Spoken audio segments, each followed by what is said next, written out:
All right, let's look at 9. Using the slope to determine if the lines are parallel, perpendicular, or neither. First of all, we're going to look for line EF. So line EF is between this point of E and F. Okay. Then we have line GF, which is going to be between these points. So we should get their slopes. All right. Let me label things for you so you can see it better. This is x1. This is x2. This can be y1, and this is y2. Your slope, m, is defined as your delta y over your delta x, which is just y2 minus y1 divided by x2 minus x1. That's the change of anything. It's second to minus the first. It's final minus its initial. So the first one is going to be 4 minus 2. That's going to be divided by negative 3 minus 8. This becomes 2 over 8, 9, 10, 11. 11 here. That's a negative 11. Let's look at this one.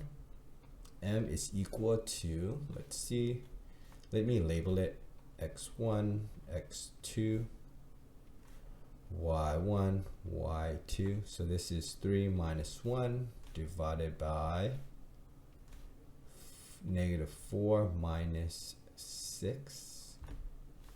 So negative 4 minus 6. So this is equal to 2 over negative 10. Okay, so this is neither. It's neither parallel or perpendicular. It's close, but it's not it. All right, let's look at B. JK is between these 2 points. And then LM is between these points here. So let's find the slope between them. Let me grab this equation so we know we have to use it. Okay, let's take a look. Let's label the pieces. X1, X2, Y1, Y2. Right, M is equal to negative 2 minus 3.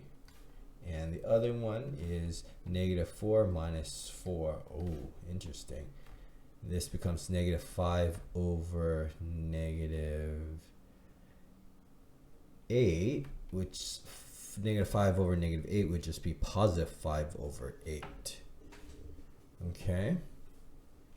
Then let's look at the next one. Let's label it x1 and x2. Y1 is 6, Y2 is 1. So M is equal to 1 minus 6 divided by negative 3 minus 5. So 1 minus 6 is negative 5. Negative 3 and negative 5 becomes negative 8. That simplifies to just 5 over 8 as just the m's. Since the m here are the same, we can say that JK, it is parallel to LM.